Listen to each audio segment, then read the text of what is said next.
Hi, and welcome to A View from the Bed. This is a CHI St. Vincent podcast where we talk to real patients about their healthcare perspective. We know that your healthcare journey can be scary, so that's why we want to get their view on the good, the bad, and the ugly from diagnosis to recovery. Enjoy today's episode. Hey guys, thank you for joining us for this episode of A View from the Bed. And we're going to talk about something that we haven't really focused on yet on this podcast, and it is about diabetes and endocrinology and really how it affects your day-to-day life. And we're going to learn about one person's journey today on that, his very long journey, and how now he is on an insulin pump and hopefully how he's doing and how that's been going. So thank you for joining us and thank you for being on the podcast today. No, thank you. So, we were talking a little bit before we started filming about you've been a diabetic for a long time, since before you graduated high school. No. College? Well, I was in college. Okay, college. Yeah. Okay, that was a good junior before you graduated. It could go either way. Yeah. So what were some of the symptoms that you were having way back then that even alerted you something was wrong?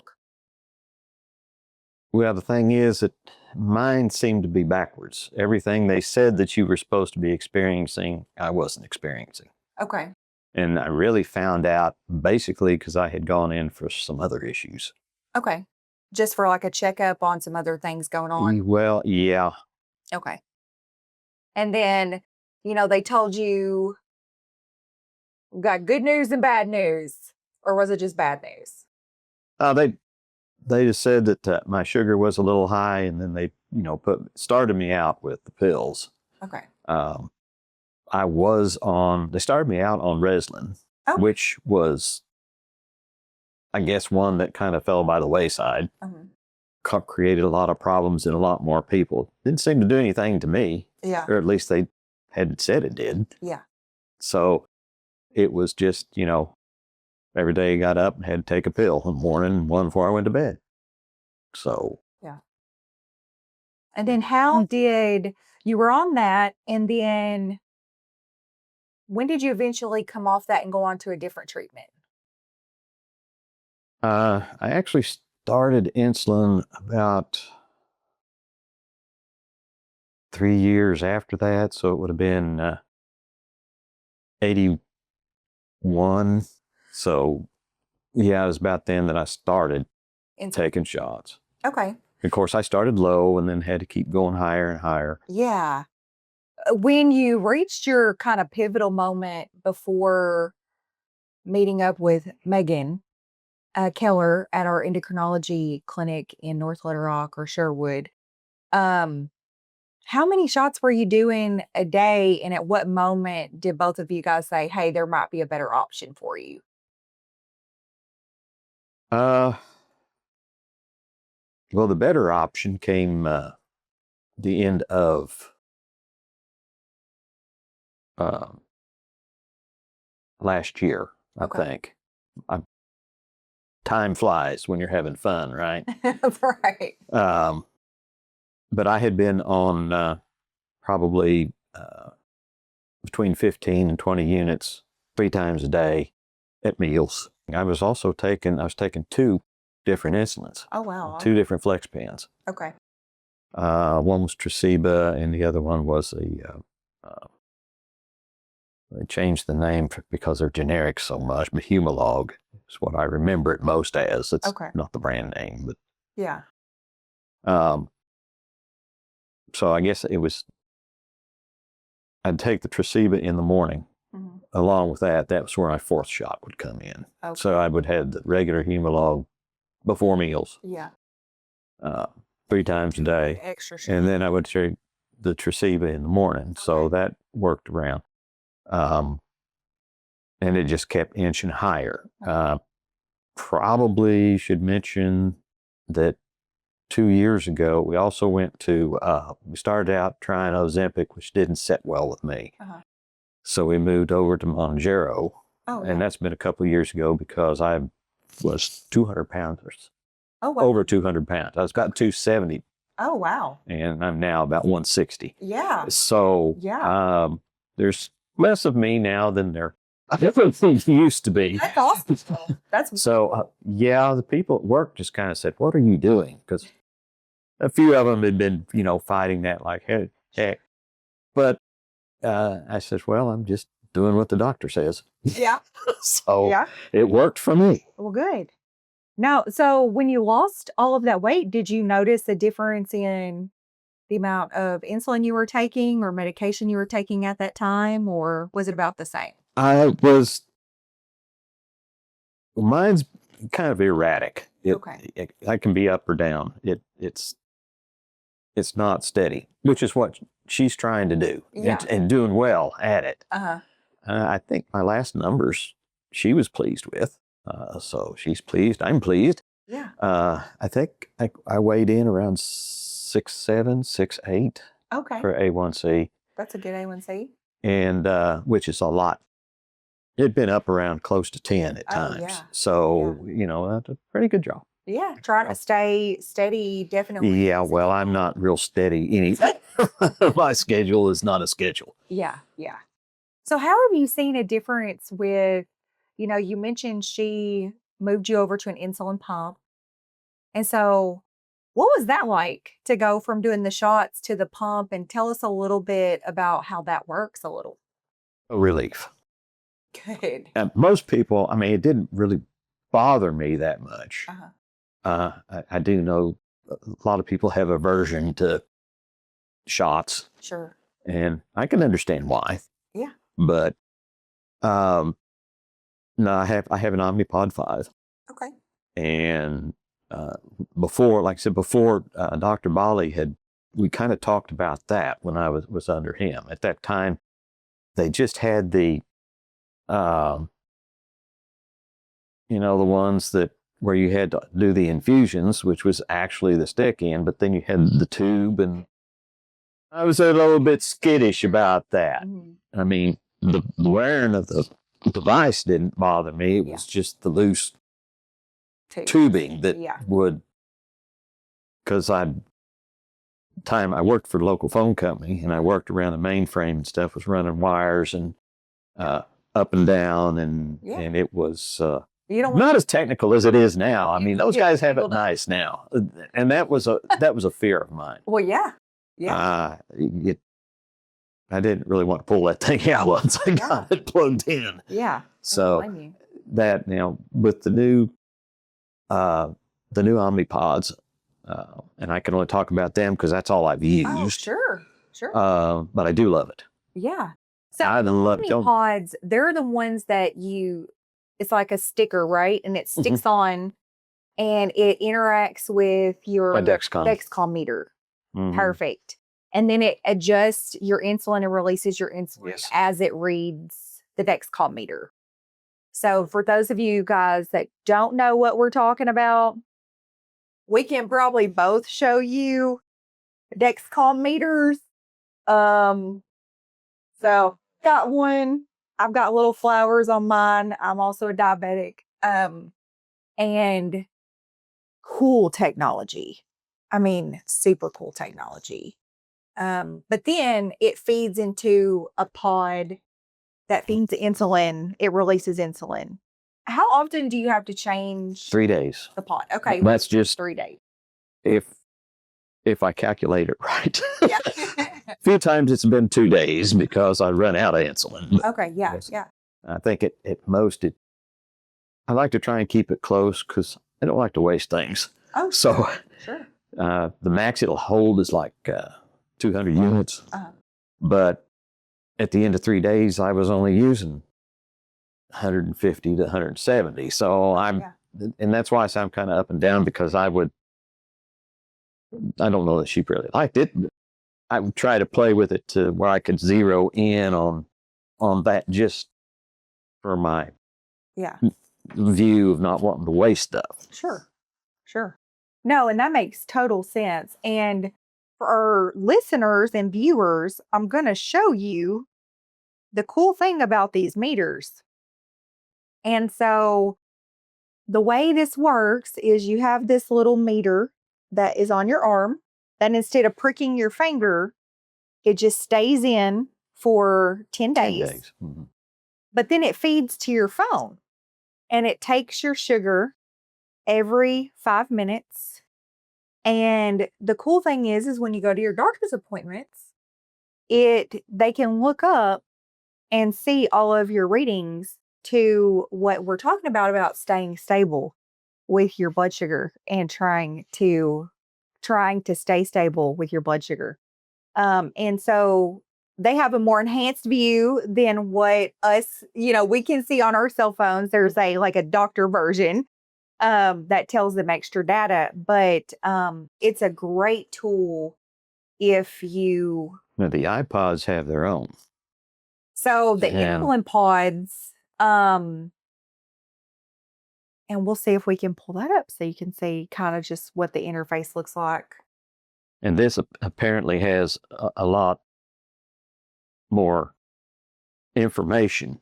Okay. Or different information. Oh, well, that's cool. So if you guys can kind of see that, there's a separate app that you can actually track your insulin usage and how many units. And you can see here, there's a graph that you can see as well. But, when we're talking about these kinds of tools. Oh, it's totally different. It's better. Cool. It's better. I mean, talk about making, I know there's people joke all the time about, people always have their cell phones on them nowadays. But when you're a diabetic, your cell phone is more than just a communication tool. It's a little medical device that you can help regulate before you eat, what you choose to eat. And through the app for the iPod, that's exactly what I do.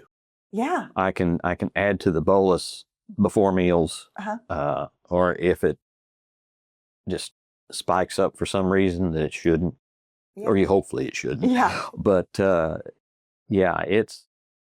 it's a lot. I do recommend the pod section, not necessarily iPod and direct, but or Omnipod, excuse me. But just the insulin pod. Yeah. Yeah. And the CGMs, if you're still pricking your finger, that's okay. I mean, you get the same result, but I will tell you the relief of not pricking your fingers all the time. I mean, your poor little fingers get sore. And, it's just like, oh man, I'd way rather have this on for 10 days. Yeah, because it's only one stick. Yeah, one stick. And it's the same. To me, it's the same as with the Omnipod. Mm-hmm. Instead of 3 to 4 times a day, it's once every 3 days. So if you do the math, that saves you what, 15 sticks? 15 sticks. And that's a lot of sticks when you look at this is something that you have to do all the time. Mm-hmm. So that's really, how has it changed your life? How has it maybe enhanced how you go out and about, or, how has that changed? Well, going out, which I don't do very much. I usually at home, but it makes it easier. I mean, you don't have to take all of of course I have the flex pens, but you don't have to take all of the accoutrements with you. Yeah. And then some of the insulin you have to worry about keeping cool, and so you've got another deal. Carrying your little cooler with you. Yeah. With your insulin. Or your little they make the little carrot deals with the small ice packs. But it's just it's something that I had never really done. I had to get over carrying a phone all the time. I just don't carry things like that. Yeah. Though I'm lived through the fanny pack era, I was never much into those. Well, they've yes, they have. Fanny packs have come back, so it's perfect time for diabetics with cell phones and shot pins and everything else. Yeah. Okay. Well, it really does change just, I think, too, the ability to see where you're at with your insulin units and things. It also, I think, can bring a peace of mind to a certain degree. Well, we do watch American Ninja Warrior, Mhm. and I noticed that there was a couple of contestants, and one of the ones that is, and I can't remember her name, but it was a young lady. Uh, she wears one on the course, so uh, it does free you up. Yeah, absolutely. It really does. And, too, one of the reasons why we wanted you to join us on the podcast is because so many people, especially in this state, um, are pre-diabetic or have a sugar issue. Yeah, But a lot of times they don't do anything about it. And sometimes it's tough. it is tough. I mean, you get used to certain lifestyle, and you do have to make at times some drastic changes, and it's hard to do. It's hard to do. It's hard to do because just your environment, Hmm. it's a big factor. I mean, if you think about it, Oh, it is. just what you do with your friends Mhm. and stuff like that, and then having to change a whole lot, and it's harder, I think, for the younger kids because they're not. They still have their stuff to do. Yeah. I've been through that. Yeah. I'm on the back half of this thing. I can sit down and let life coast, but can't do that when you're young. That's when all of it's happening. That's when you're discovering yourself. That's that's your life. That's what you're building, Yeah. and it's just hard. Well, and Uh, when you talk about freeing it up, the cool thing about these new technologies with the Omnipod for insulin, and there's lots of different types of, they call them CGMs, glucose monitoring devices that you can wear. But the cool thing is that, to your point, when you eat something or drink something, you can see how it affects your blood sugar. So if you need to make It's a much better. correction, you're like, oh, I probably shouldn't have eaten that much. Next time it'll help you gauge better how to eat or how much to drink when you're out and about and Mhm. in real time. Um, which, You operate on data. Uh, More so for us than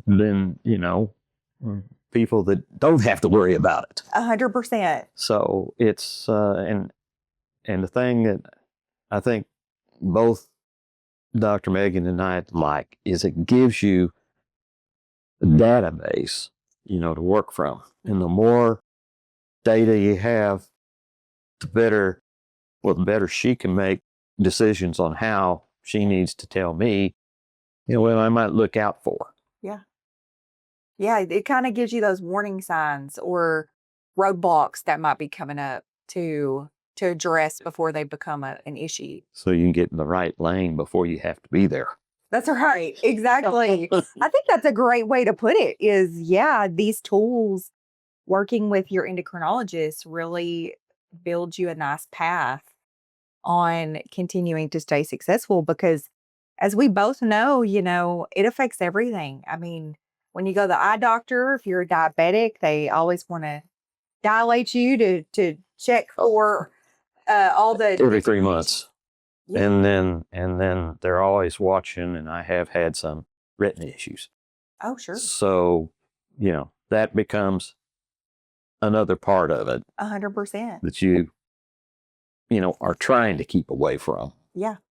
And that's a huge role that your relationship with someone like Dr. Megan um, helps you make sure that those roadblocks, even though she won't treat your eyes directly, but making sure your sugar is stable so you don't have to get to that point. Or if you are diagnosed with an eye condition because of blood sugar issues, she could be made aware of that and then can work on that treatment You plan. can watch for that. Yes. So that relationship is So I would say the super important. data was, Yeah. that data that she gets from her version Mm-hmm. of the apps Yeah. uh, is necessary. And you go see Very her, you important. said, every 3 months. Pretty much 3 to 4 months. Yeah. Okay. Most of my doctors, my eye doctor, Mm-hmm. uh, my general practitioner doctor, Sure. yeah, most of them. But I think part of that too is because of medications that they take required. Sure. Yeah. And that's I'm sure that you are pretty close to a 3-month Yes. schedule on some of them 3-month because schedule.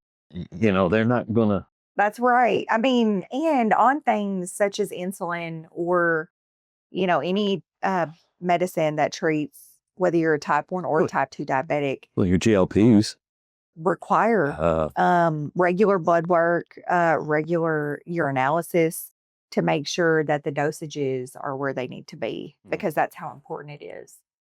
right. So I will say, if you have to be a diabetic, now is a good time to be one because of the technology that's available for diabetics is just super cool with helping Yeah. track it. I Yeah. don't know if you've noticed this, but my meter is such a conversation piece.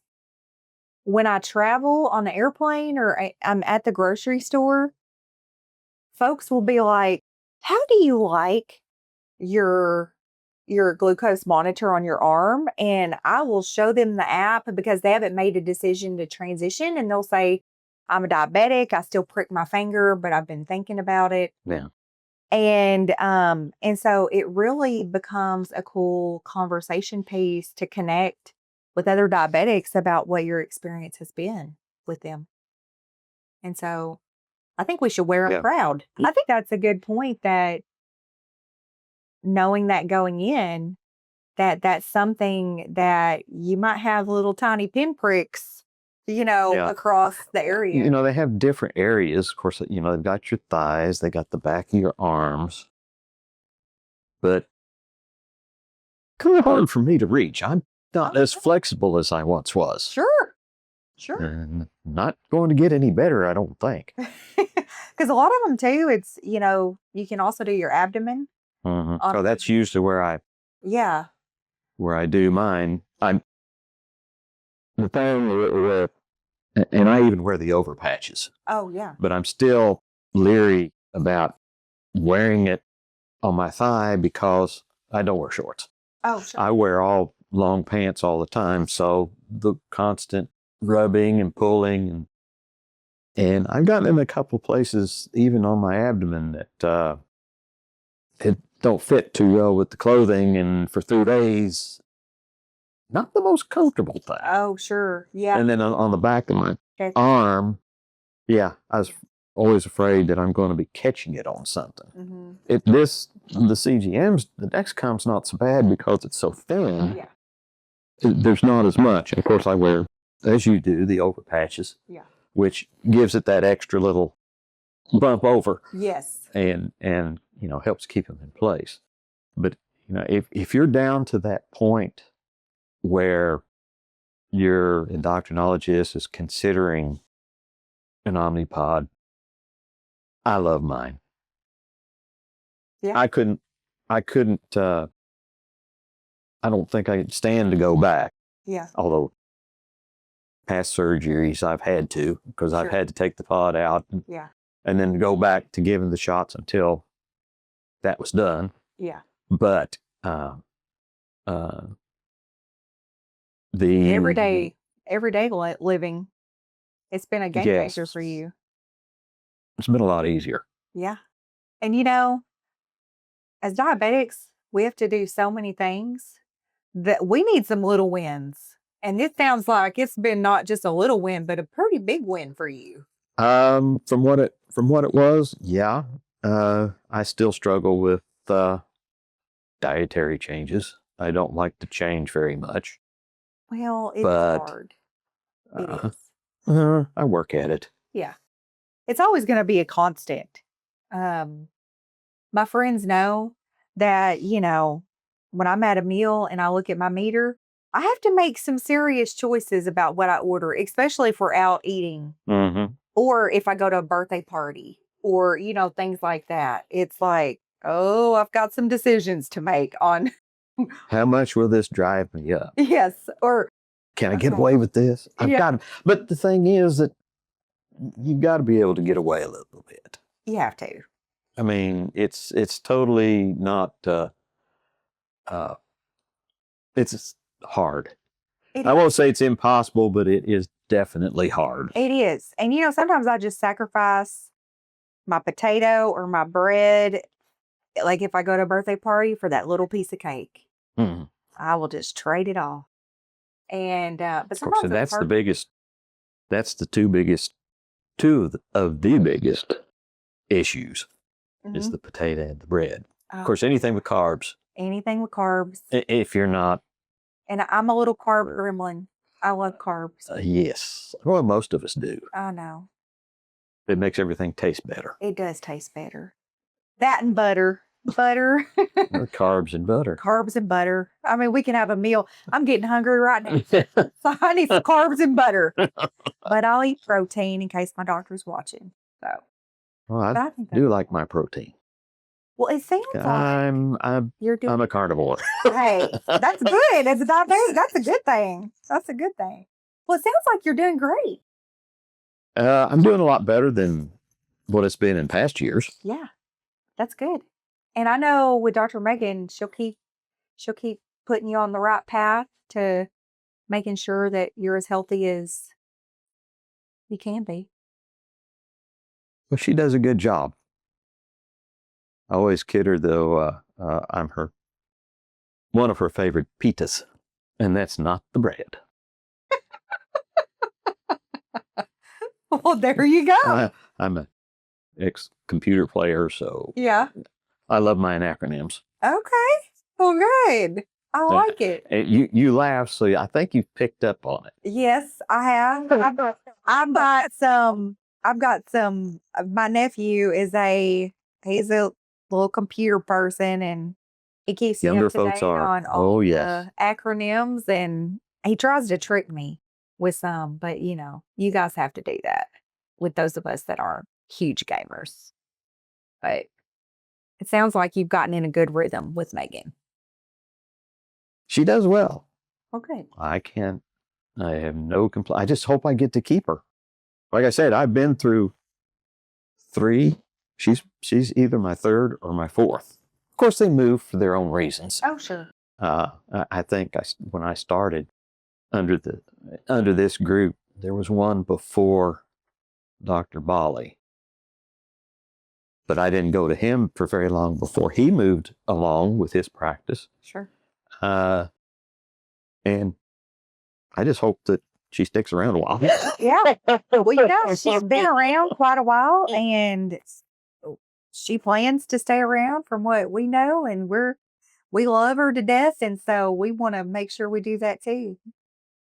But I will tell you for everybody watching, this has been a fun episode because it's something too personally that I can connect with you on, just dealing with some of the same challenges. But we know more importantly that there are lots of you guys out there that are having similar conversations or have a family member that is a diabetic or maybe a child or even a parent. Because really it can develop at any point in your journey. It doesn't have to start from, being little and up, and it doesn't have to be related to your weight. And so just know that being a diabetic or developing diabetes can occur at any point in your life, especially if you have a family history. And it's important to talk to your doctor, your primary care doctor, about your blood sugar, or if you've been referred to an endocrinologist, go make that appointment because they do things and know things about your blood sugar and your other bodily hormones, such as insulin, a little bit more in depth than what your primary care provider does. That's why you're being referred. So if you have a referral, go see that doctor. And if you need insulin, consider an Omnipod or a version of an insulin pod. If you're still pricking your finger, consider a CGM or a continuous glucose monitor. I know we both have the Dexcom, but there are lots of versions out there. It will change your life for sure. But more importantly, we always say this, if something doesn't feel right, it probably isn't right. So talk to your doctor. And who knows what we're going to be talking about next month? We try to bring topics to you that we think are important to you. And we do have some really exciting follow-ups coming up. We're going to be following up with one of our breast cancer survivor patients on how her journey is going with her breast reconstruction. And I know she was really excited about that when we talked to her last time. She was just starting the breast reconstruction journey. So tune in again so we can see how her journey is going. But until next time, guys, we'll talk to you later. Thanks for joining us for today's episode of A View from the Bed, A Patient's Perspective. We hope that you found it helpful. We hope that it helped you make your healthcare decisions. We hope that it made you feel a little more comfortable with your own journey. And we hope that you'll join us next time.